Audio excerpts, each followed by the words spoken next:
Welcome, seeker. There comes a moment unexpected, often unsought, when the veil of ordinary reality seems to tear open. It may arrive in silence, in the middle of the night, or in the chaos of a busy day. Suddenly, the world appears both familiar and strange, as if something hidden has finally revealed itself. This is not madness. This is not fantasy. This is the first taste of Gnosis, a direct knowing that bypasses words, doctrines, and dogmas. It is the whisper of eternity echoing within the fragile shell of human consciousness. For centuries, seekers have described this awakening in countless ways. The light behind the eyes, the divine spark remembering its source, the moment when the illusion of separation collapses. To the mystics of the East, it is a glimpse of enlightenment. To the sages of the West, it is union with the divine. To the Gnostics, it is the soul awakening from a long dream. But what does it feel like? How do you recognize this subtle yet seismic shift when it begins to stir in your own life? And perhaps most importantly, how can you tell the difference between imagination, self-delusion, and genuine Gnosis? In this exploration, we will descend into the heart of one of the oldest and most misunderstood experiences of the human spirit. We will trace the ancient roots of Gnosis in forgotten scriptures and esoteric traditions, uncover the philosophical meaning behind this hidden knowledge, and explore its living presence in the modern world. This is not a path of blind belief or empty ritual. It is a path of inner recognition, a path where truth is not handed down from authority, but awakened within. In the chapters ahead, we will ask questions that unsettle as much as they illuminate. What does it mean to awaken in a world designed to keep us asleep? Why did ancient teachers insist that only experience, not theory, could save the soul? And how can such awakening transform the way we live, love, and even face death? The journey you are about to embark on is not merely intellectual. It is an invitation to turn inward and recognize signs of awakening that may already be flickering in your life. Moments of uncanny clarity, sudden intuition, or profound peace that seem to arrive from beyond reason. Perhaps you have already glimpsed at a dream that felt more real than waking, a synchronicity too precise to be chance, or an overwhelming sense of being guided by something greater. These are not accidents. They may be signals, cracks in the surface of ordinary life through which the eternal shines. In the end, Gnosis is not something you acquire, like information on a page. It is something you remember, a knowing that was always there, waiting for the right moment to awaken. Stay with me as we unravel the hidden history of Gnosis, reveal its forgotten meanings, and uncover how to recognize the signs of true awakening when they begin to stir within you. This is the beginning of a journey into the secret depths of your own soul. To understand Gnosis, we must first step back into the shadows of history, into an era when truth was not printed in books, but whispered in secret gatherings, hidden in parables, and encoded in myths. The word itself comes from the Greek sosi, meaning knowledge, but this was no ordinary knowledge. It did not mean memorizing texts or absorbing doctrines. It meant a knowledge of the soul, a direct encounter with the divine essence beyond appearances. The Gnostics of the early centuries after Christ claimed that this knowledge was humanity's birthright. They saw the world not as a perfect creation, but as a kind of prison, a veil woven of matter, time, and illusion. And through Gnosis, the soul could awaken and remember its origin beyond the stars. Yet Gnosticism was not born in isolation. Its roots stretch back into far older traditions. In the mystery schools of ancient Egypt, initiates underwent symbolic death and rebirth, learning to see beyond the illusions of the senses. In the philosophy of Plato, the soul was described as a divine spark trapped in a cave of shadows, yearning to remember the light of truth. In the Upanishads of India, sages taught that the self-Atman was not separate from the infinite Brahman, and that awakening was the realization of this eternal unity. Across these traditions, we find a common thread: the idea that the ordinary state of human consciousness is a kind of sleep, and that true awakening requires a rupture, a breaking open of the familiar world.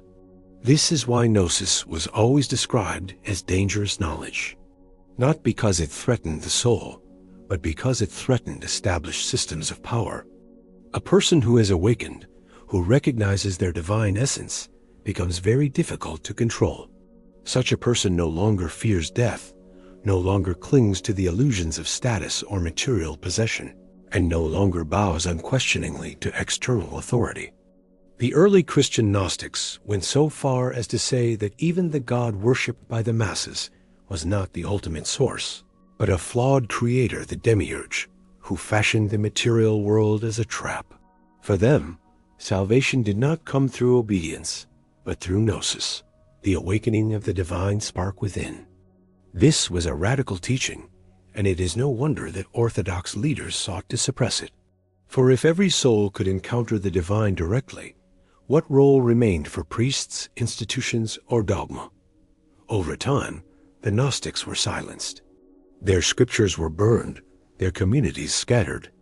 But fragments of their wisdom survived in texts hidden in caves. In the Nag Hammadi library, discovered in Egypt in 1945, and in the echoes of mystical traditions that carried their flame. And yet, Gnosis is not confined to the past. It reappears across cultures and centuries, whenever a human being dares to look inward and awaken. In Sufi mysticism, it is the unveiling of the beloved. In Kabbalah, it is the ascent of the soul through the hidden realms of the tree of life. In Buddhism, it is awakening from the dream of samsara. Each tradition describes it in different language, but the essence is the same. A shift in perception so profound that reality itself appears transformed. Philosophically, Gnosis challenges us with a question: is the world we perceive truly the ultimate reality, or only a veil? And if it is a veil, then who or what are we really behind the mask of the self? This is why Gnosis remains so subversive, even today. In an age of endless information, Gnosis is not about accumulation, it is about revelation. It is about piercing through the noise of the world and recognizing what cannot be taught, only awakened. Thus, the experience of Gnosis is both ancient and urgently relevant. It is the forgotten current running beneath all spiritual traditions, the spark that institutions have tried and failed to extinguish. And for those who dare to seek it, it is still alive, waiting just beneath the surface of ordinary life. Imagine for a moment standing at the edge of a dream.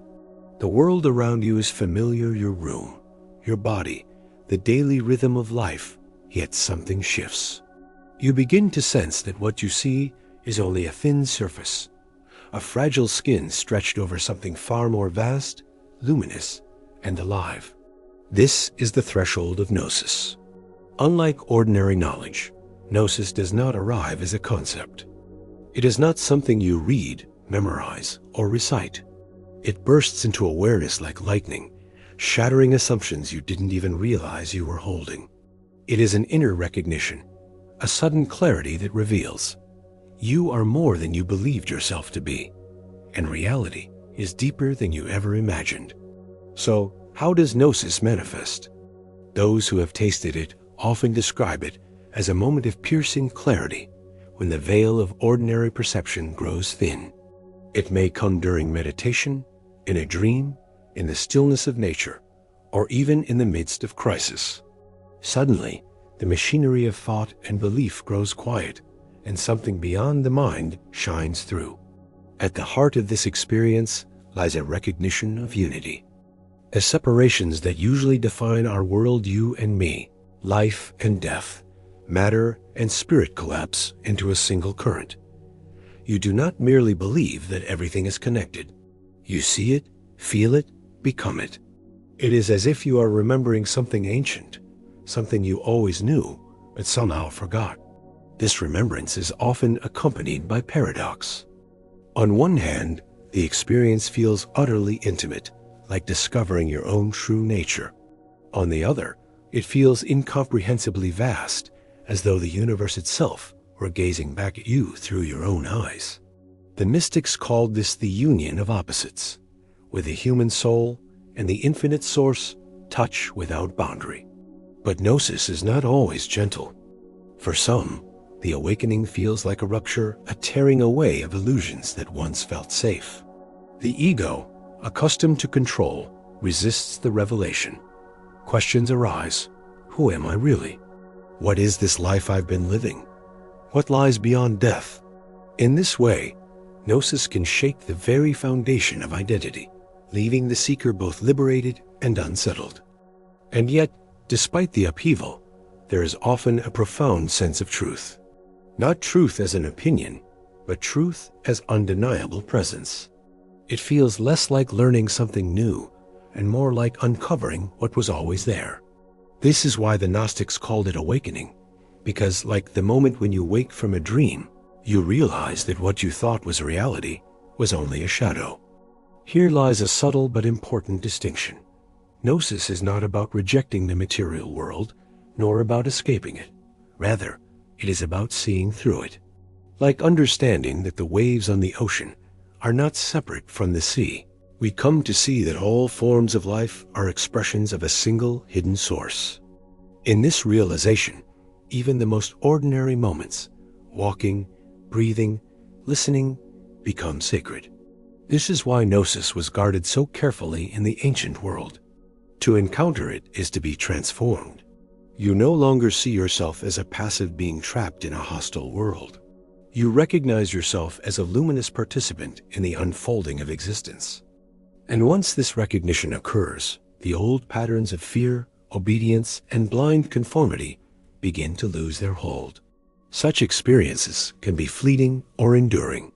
Sometimes Gnosis arrives in a flash and then recedes, leaving only a trace, a memory of light.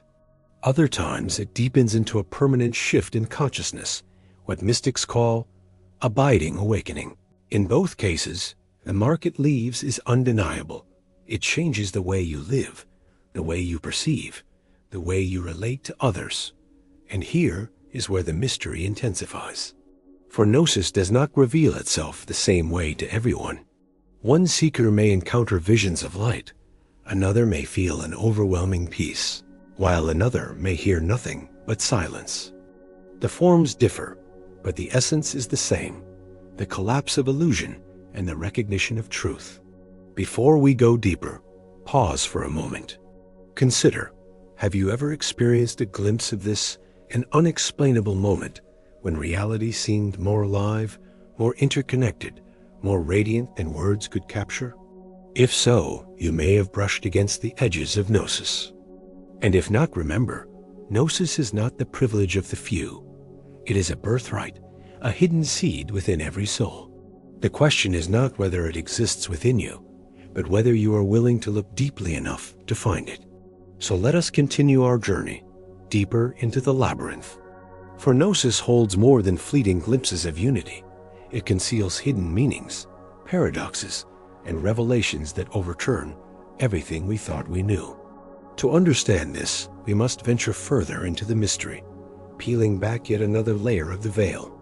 And as we unfold these hidden truths, I invite you to stay with this exploration. If this resonates with you, consider subscribing and sharing your reflections in the comments below. Your voice, your insights, are part of this collective awakening. If the first taste of Gnosis is like a spark, the deeper exploration is the fire. And as with fire, it illuminates, it warms, but it can also burn away everything that is false. This is why ancient teachers often warned, Gnosis is not a comfort, it is a transformation. At its core lies a paradox. The more you awaken, the less certain you become.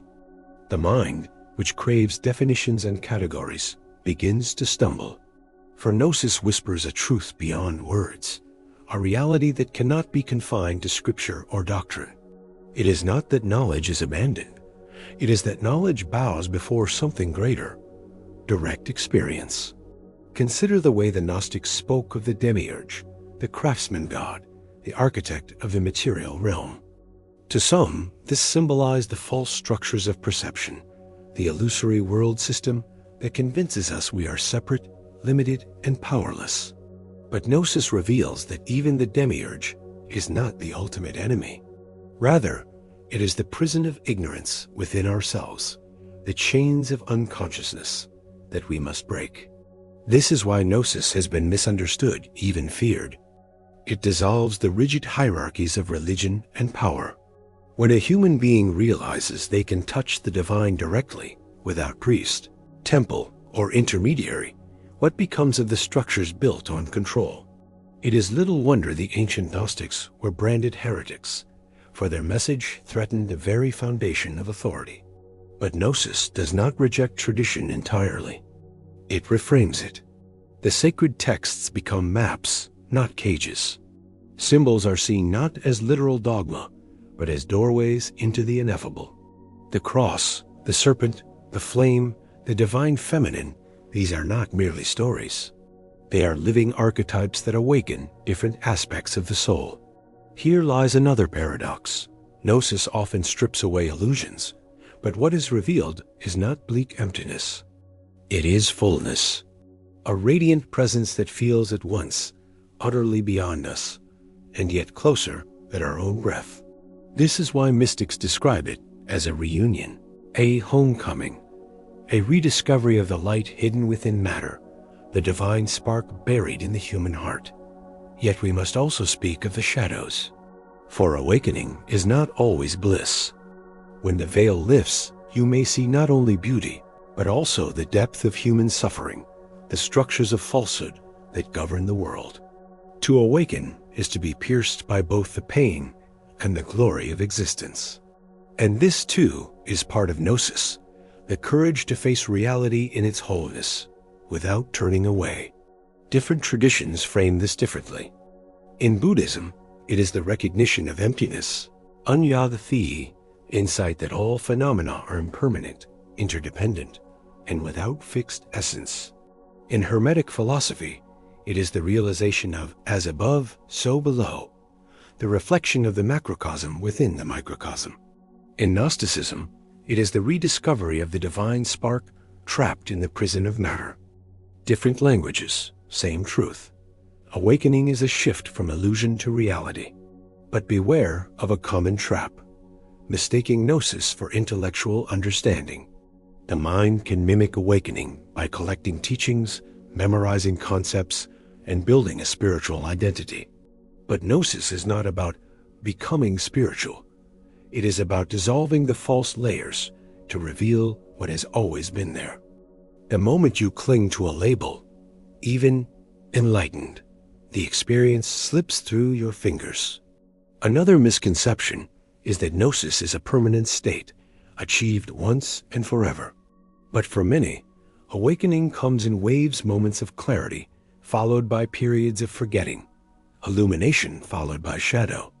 This rhythm is not failure. It is part of the unfolding. Each glimpse, each return, deepens the root of awareness until it no longer fades. And here is perhaps the greatest mystery. Gnosis cannot be sought in the usual sense. It is not a prize won by effort or ambition. It comes when the mind grows quiet, when the seeker surrenders, when the heart becomes receptive. It is less about grasping and more about letting go. The door opens not because you force it, but because you finally stop pushing against it. So, how do you recognize true Gnosis? It is not in visions or miracles, though those may occur. It is in the subtle shift of perception, the way you begin to see life not as a prison, but as a living mystery. The way compassion naturally arises, not from moral obligation, but from recognizing yourself in others. The way fear begins to loosen its grip, replaced by a quiet trust in the deeper current of existence. And so we arrive at the essence. Gnosis is not about escaping the world, but awakening within it. It is a recognition that the divine is not elsewhere, but here hidden in plain sight, waiting to be seen. This is the secret the mystics guarded, the flame that burned beneath the surface of every tradition. You are not separate from the source you seek. To awaken is to remember that truth. We have spoken of Gnosis as an awakening, a remembering, a tearing away of veils. But how does one begin to invite such an experience into the texture of daily life? How do we translate a cosmic revelation into something we can live, breathe, and embody? The first step is cultivation of awareness. Not the superficial awareness of constant distraction, but the deep, silent attention that notices without judgment. Every tradition, from the Desert Fathers of early Christianity to the yogis of India, emphasized this. Sit in stillness. Watch your breath. Notice your thoughts. Do not chase them. Do not resist them. For Gnosis begins not by adding new beliefs, but by clearing space for truth to reveal itself. But awareness alone is not enough. The Gnostics often spoke of the divine spark hidden within each person, a fragment of the eternal light. To touch this spark, one must turn inward with reverence. A simple way to begin is through meditation on the heart. Close your eyes, breathe gently, and imagine a flame burning within your chest, not consuming, but illuminating. This is not fantasy, but a symbolic act that aligns your mind with the reality of your inner divinity. Rituals, too, serve as gateways. Ancient seekers used symbols and actions not as empty ceremony, but as living reminders of the truth. Lighting a candle, chanting a sacred word, or contemplating a symbol such as the Ouroboros or the cross can shift consciousness. The key is not the outer act, but the intention carried within it. Every ritual is a mirror. When performed with sincerity, it reflects the eternal back to the soul. Another practice is dream work. The Gnostics believed dreams could reveal messages from beyond the veil of ordinary perception. By keeping a journal beside your bed and recording your dreams upon waking, you train your mind to recognize the symbols of the unconscious. Over time, patterns emerge, archetypes, warnings, invitations that guide you toward deeper self-knowledge. Dreams are not distractions. They are another language of the soul. Equally important is the practice of discernment. Spiritual awakening is not without its dangers. Illusions can masquerade as truth, and the ego can dress itself in robes of light. The test is simple. True Gnosis does not inflate the self, it dissolves it. If an experience leads to pride, superiority, or domination over others, it is not awakening, but delusion. If it leads to humility, compassion, and inner freedom, then the flame is genuine. One practical exercise to nurture Gnosis is contemplative reading. Take a passage from a sacred text not to analyze it academically, but to let it speak to you.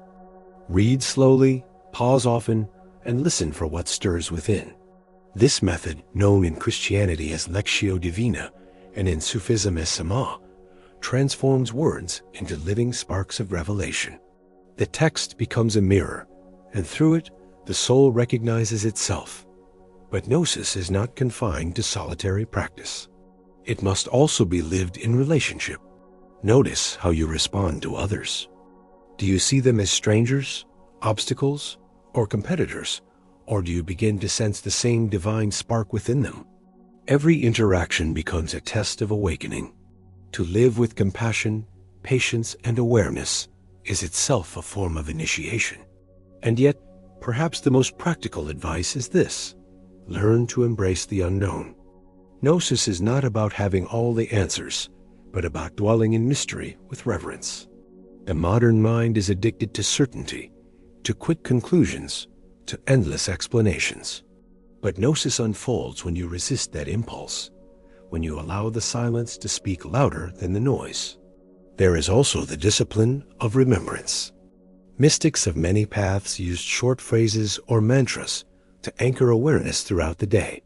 The Gnostics might whisper, "I am from the light." The Hermetics, "As above, so below." The Sufis, "La alal ha la la." There is no reality but the one. These reminders keep the flame alive amidst the busyness of life, ensuring that awakening is not a fleeting moment, but a sustained orientation of the soul. Still, the path is not without obstacles. You may encounter fear, resistance, or even despair as old beliefs crumble. You may feel isolated, for the language of Gnosis is not easily shared. This is why communities of seekers have always been essential. Even if you do not find a physical gathering, you can connect with others through study, dialogue, and shared practice. The spark grows stronger when it is reflected in another. So, how do you live Gnosis in the modern world? By walking gently, by questioning deeply, by remembering daily that the divine is not far away, but closer than your own breath. By practicing presence in the mundane, by treating even the simplest act, eating, speaking, walking, as a sacred ritual. In this way, awakening ceases to be an isolated experience and becomes the very fabric of life itself. And so we come to the heart of the matter. Gnosis is not given once and for all. It must be cultivated, nurtured, embodied. It is a way of seeing, a way of living, a way of being. The practices are not ends in themselves, but doorways. The spark is not something you created, it's something you uncover. When you begin to see the world with new eyes, when you feel the stirring of compassion without effort, when silence becomes rich instead of empty, these are the signs that Gnosis is taking root. Not in lofty visions, but in the quiet transformation of your daily existence. Gnosis is not a treasure buried in some distant desert. It is not a hidden book locked away in a monastery.